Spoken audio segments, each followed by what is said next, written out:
Hello everyone. So here we have a question from differential equation.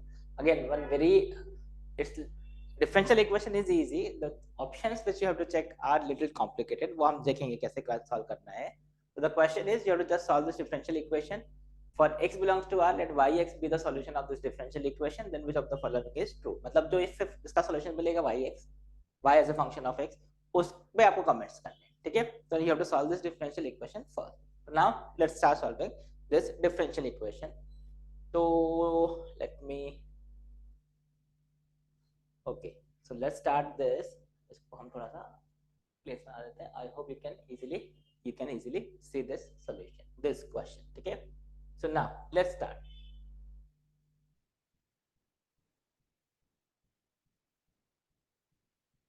चलो start करते हैं.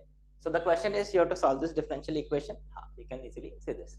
dy by dx plus 12y is equal to cos pi by 12x. So you can clearly see this is a standard linear differential equation. This is of the form dy by dx plus some function of x into y is equal to some function of x. ये हमारे पास expression है, correct? So now see how will you solve this differential equation. इसके लिए हम क्या करते हैं? We find the integrating factor. What is integrating factor?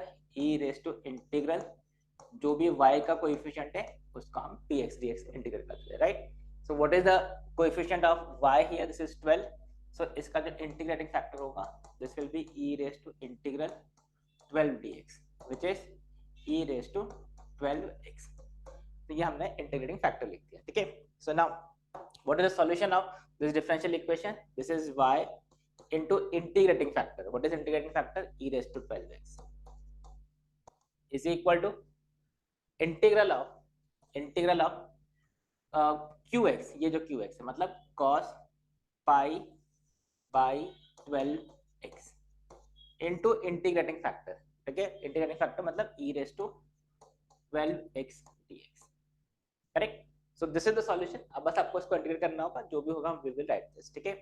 So we have this is y e raise to 12x is equal to integral of e raised to 12x into cos pi by 12x dx. ये हमारे पास equation differential equation का solution आ गया. अब how will you integrate this?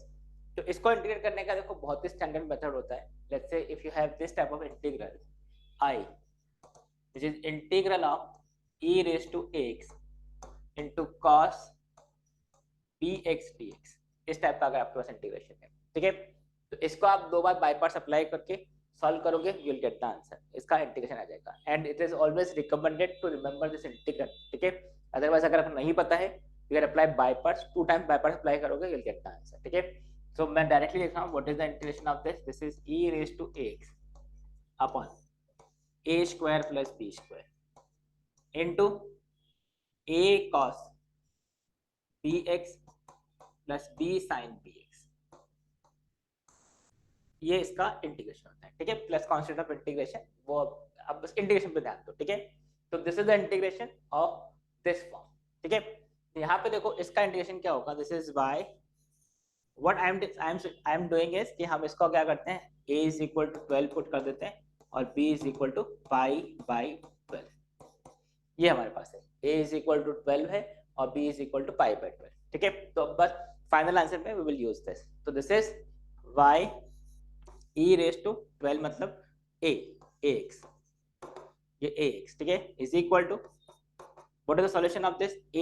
e raise to ax. तो ये e raise to ax upon under root of a square plus b square. what is a? this is a square plus b square. ठीक है? a और b जो है पाई by 12 और 12 है. ठीक है? Into a cos bx plus b sin bx. ठीक है? ये हमारा सॉल्यूशन आ गया. Where a is equal to 12 and b is equal to pi by 12 यहां से. ठीक है? Plus constant of integration. ठीक है? अब फर्स्ट पहले तो कांस्टेंट ऑफ इंटीग्रेशन फाइंड कर लेते हैं. How will you find the constant of integration? तो उसके लिए क्वेश्चन में कंडीशन गिवन है the value at x equal to 0 y is equal to 0. x equal to 0 y equal to 0 इसको satisfy करेगा. ठीक है? तो if I put x is equal to 0 y is equal to 0 this will give you जैसे आपने x equal to 0 y equal to 0 put किया, देखो ये सम 0 हो गया, this is 0 is equal to, ये टर्म इसका कोई सिग्निफिकेंस नहीं क्योंकि 0 चला जाएगा, ठीक है, something into this is a,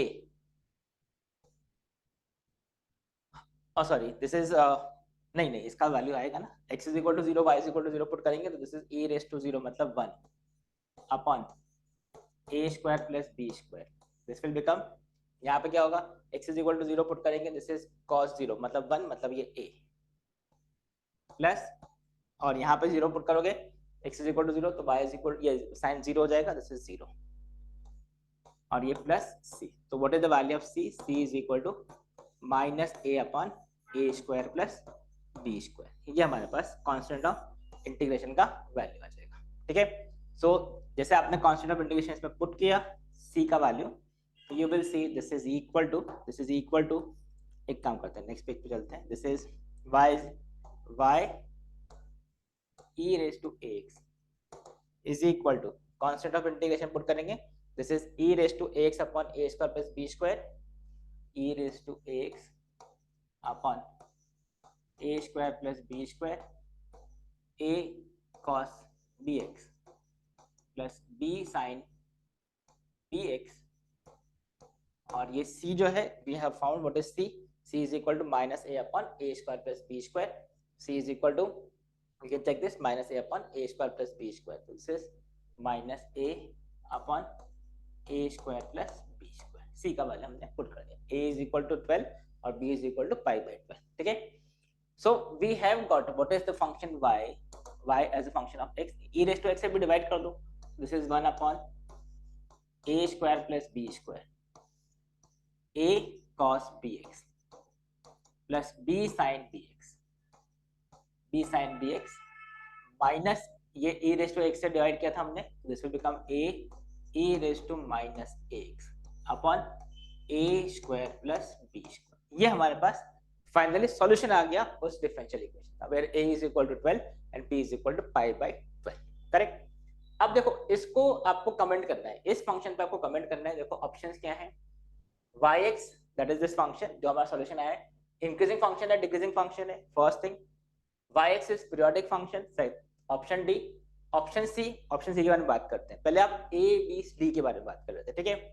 तो ए बी डी को आप ध्यान से देखो, तो इसको देख के कुछ समझ में आ रहा है, इसको देख के आपको समझ में आना चाहिए, this is something a cos theta plus b sin theta, और डिनोमिनेटर में भी देखो a square plus b square है, ध्यान से देखिए, can I say this is y is equal to 1 upon, just to reduce the calculation, simplify करने के लिए देखो मैं क्या कर रहा हूँ, this is under root of a square plus b square, a upon under root of a square plus b square cos bx plus b upon under root of a square plus b square sin bx, ये a b की values हम put करेंगे बाद में, ठीक है, minus a upon a square plus b square e raised to minus ax, ये हमारे पास क्या किया हमने, ये a square plus b square था उसको स्क्वायर रूट में ब्रेक कर दिया, and now you see if I say this angle, this thing a upon under root of a square plus b square, this is some cos theta, then this term will become sin theta, ये हमारा standard method होता है, आपको पता होना चाहिए trigonometric manipulations में। so you can see this is y is equal to 1 upon under root of a square plus b square 1 upon under root of a square plus b square, ये क्या बनेगा देखो cos theta cos bx plus sine theta sine px, you can see ये दोनों sine theta cos theta है because इनके squares का sum 1 आएगा and this one is are between -1 and +1, you can clearly see this, ठीक है।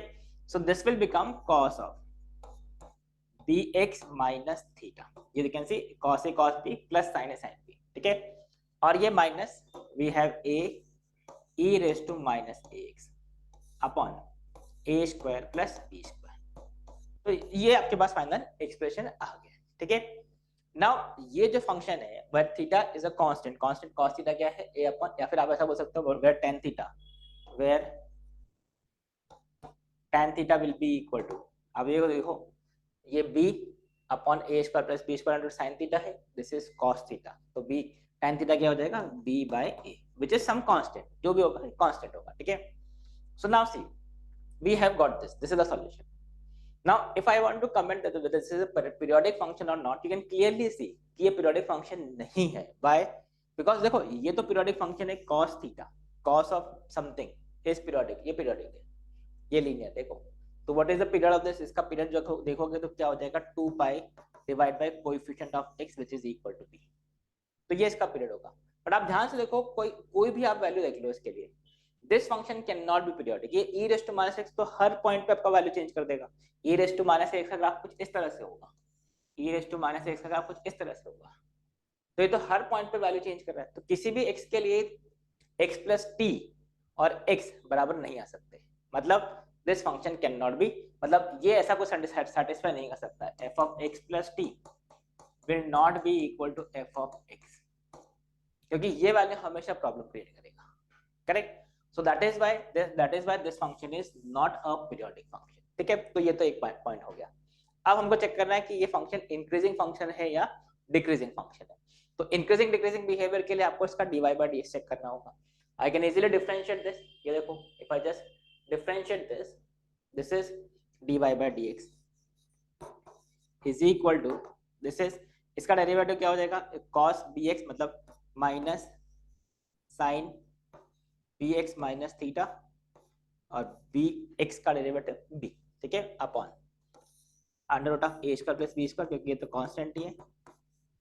ठीक है, और इधर डेरिवेटिव क्या हो जाएगा e raise to minus x का derivative e raise to minus ax into minus a. तो ये माइनस माइनस क्या हो गया plus a square e raise to minus ax upon a square plus b square. Correct. तो ये हमने इसका डेरिवेटिव फाइंड कर लिया. ठीक है, यहां तक क्लियर है. Now we have to check कि ये जो क्वांटिटी है dy by dx, भाई अगर dy by dx greater than 0 हो गया दैट मींस इंक्रीजिंग फंक्शन हो जाएगा, और अगर dy by dx less than 0 हो गया then this will become decreasing function. और इसका डोमेन क्या है क्वेश्चन में, it is clearly mentioned that x can be any real number, मतलब इसका डोमेन इज r, राइट. तो यू कैन क्लियरली सी इसको हमको x बिलोंग्स टू r के लिए इंक्रीजिंग डिक्रीजिंग बिहेवियर चेक करना है. That means you have to check dy by dx is positive और नेगेटिव. तो अब इसको कैसे चेक करेंगे, तो अब देखो थोड़ा यहाँ पे ग्राफिकली आपको एनालाइज करना पड़ेगा. कैसे, नाउ सी भाई आप ये देखिए इस फंक्शन को ध्यान से देखो. This function will be something, ये जो फंक्शन होगा it will be some sine function. ठीक है, ये साइन फंक्शन है, बाकी आगे कांस्टेंट है लैम्डा साइन थीटा के लिए. ठीक है, एंड दिस इज सम ये प्लस कांस्टेंट के, ये a upon a square plus b square, इसको मान लो k e raise to minus ax. ठीक है, नाउ अगर आपको ये चेक करना है कि ये क्वांटिटी पॉजिटिव है या नेगेटिव है, तो आपको देखो ये माइनस, ठीक है माइनस, और इसको हमने b अपॉन root of a square plus b square को मान लिया लैम्डा. तो अगर ये ग्रेटर देन 0 है मान लो फॉर एग्जांपल, तो आपको ये चेक करना होगा कि ये जो क्वांटिटी है k e raise to minus ax is greater than some lambda sine of this, ये जो फंक्शन है. ठीक है, और अगर मान लो डिक्रीजिंग फंक्शन है तो ये लेस देन 0 हो जाएगा, यहाँ पे लेस देन 0 हो जाएगा. So what you have to say is e raise to minus x type का जो फंक्शन है और इधर से जो साइन टाइप का फंक्शन है, क्या ये वैल्यू इससे हमेशा बड़ा है या फिर क्या ये वैल्यू इससे हमेशा छोटा है. Correct. Is this function always greater than this function, negative को निकाल दो. ठीक है, और is this function always less than this function, तभी आपका dy by dx पॉजिटिव होगा या नेगेटिव होगा. तो अब जिसको देखो ध्यान से, इसको हम कैसे एनालाइज करेंगे. भाई आप ये देखो, if you try to draw the graph of e raise to minus ax, इस टाइप का ग्राफ ड्रॉ करने की कोशिश करते हैं. ठीक है, तो अब e raise to minus ax का जो ग्राफ होगा, e raise to minus x के some constant times e raise to minus x, तो उसका कुछ ग्राफ ऐसा डिक्रीजिंग ग्राफ होगा, correct, approaching to infinity, right. Infinity पे जाएंगे तो अप्रोचिंग टू 0 होगा. और अगर आप इस ग्राफ को देखो, दिस ग्राफ, ये जो फंक्शन होगा इसका जो ग्राफ होगा it will be similar to sine x का ग्राफ, उसकी जिसका रेंज क्या होगा, ये b upon under root of a square plus b square और minus b upon under root of a square plus b square के बीच में रहेगा, मतलब कुछ दो फाइनाइट वैल्यूज के बीच में रहेगा. ठीक है, तो ये जो ग्राफ होगा it will be something like this, एक रेंज में चलेगा इसका. यू कैन सी ऐसा चलता जाएगा. आई hope this is clear. So now you see, can we say this graph is always above this graph, जो साइन टाइप का कर्व है, या फिर is this graph always below this graph? तो वो तो गलत है. क्यों? बिकॉज यू कैन सी इस पार्ट में देखो, in this part this graph is above this, मतलब उसमें ये क्वांटिटी क्या आएगा, पॉजिटिव आ जाएगा. करेक्ट. और अगर आप इन इंटरवल की बात करेंगे, देखो this graph is above, this graph is above, this graph is above, तो somewhere this is positive, somewhere this is negative. मतलब this is neither an increasing function nor a decreasing function, because जहां पे इसका graph above this होगा वो positive आ जाएगा, otherwise वो negative होगा. मतलब this function dy by dx is sometimes positive, sometimes negative. That means this is not an increasing function, not a decreasing function in its domain. तो मतलब आपका ये ऑप्शन ए रॉन्ग हो गया, ऑप्शन बी रॉन्ग हो गया, option D wrong हो गया. ठीक है, पीरियोडिक फंक्शन पे नहीं. तो अब ऑप्शन सी, मतलब obviously option C is the correct answer होगा, बट फिर भी कैसे होगा, that is what we have to understand. ठीक है. So we have what is option C here. There exists a real number beta such that the line y is equal to beta intersect this curve at infinite many points. ठीक है, इसका मतलब क्या हुआ, statement का मतलब क्या है. There exists a number beta such that y is equal to beta और y is equal to जो फंक्शन हमने सॉल्व फाइंड किया ये, they are intersecting at infinite points. Correct. So can we say अगर ये इनफाइनाइट पॉइंट्स पे intersect कर रहे हैं, इसका मतलब y is equal y function, yx function should be equal to beta for infinite values of x.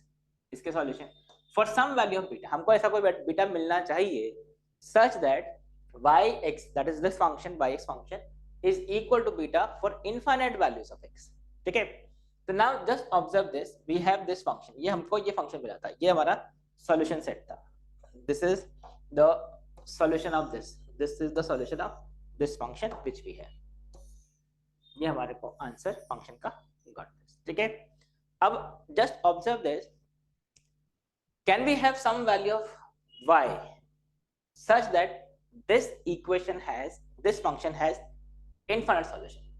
तो now just observe this. देखो अभी हमने ये sin x और cos x के e raised to minus x के लिए एनालाइज किया था, बराबर, इसका डेरिवेटिव.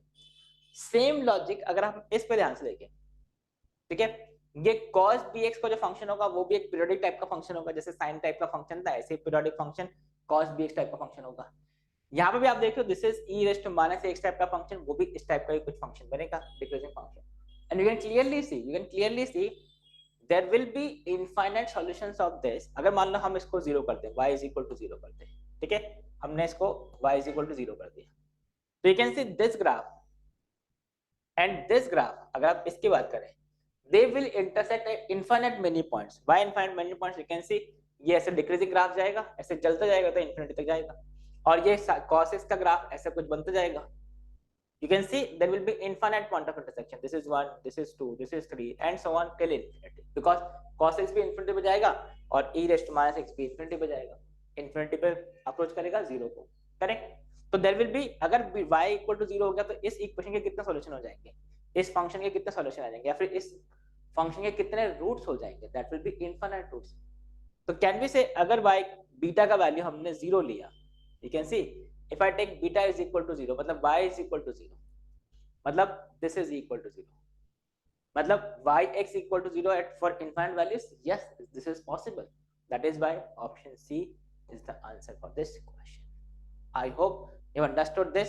मैं एक बार फिर समझा देता हूँ. हमारे पास जो ग्राफ है, एक ग्राफ इस टाइप से डिक्रीजिंग ग्राफ है, और एक हमारे पास sin x और cos x के टाइप का ग्राफ है, which is a periodic function. ऐसे चलता रहेगा, ऐसे चलता रहेगा.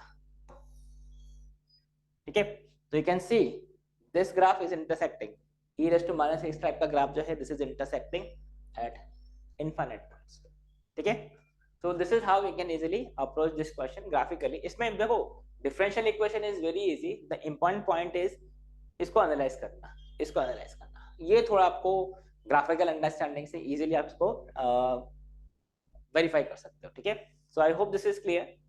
आई say this is a difficult question. JEE Advanced के हिसाब से दिस इज जेईई एडवांस में this is a difficult question. Differential equation part is easy, आपने अगर ये सॉल्व कर लिया तो आप पार्शियल मार्क्स तो आप फाइंड कर सकते हो बाय दिस, ये आप बहुत इजीली आंसर कर सकते हो because you can clearly say this is not a periodic function, और इक्वेशन सॉल्व करना इज आल्सो नॉट डिफिकल्ट, ठीक है। रिमेनिंग पार्ट्स ऑब्वियसली सॉल्व करना, this is what you have to understand, ठीक है। तो ये फंक्शन पीरियोडिक नहीं है, डिक्रीजिंग इंक्रीजिंग नहीं है, एंड दिस, ठीक है। So I hope this is clear. So that's it for this video, thank you, bye bye.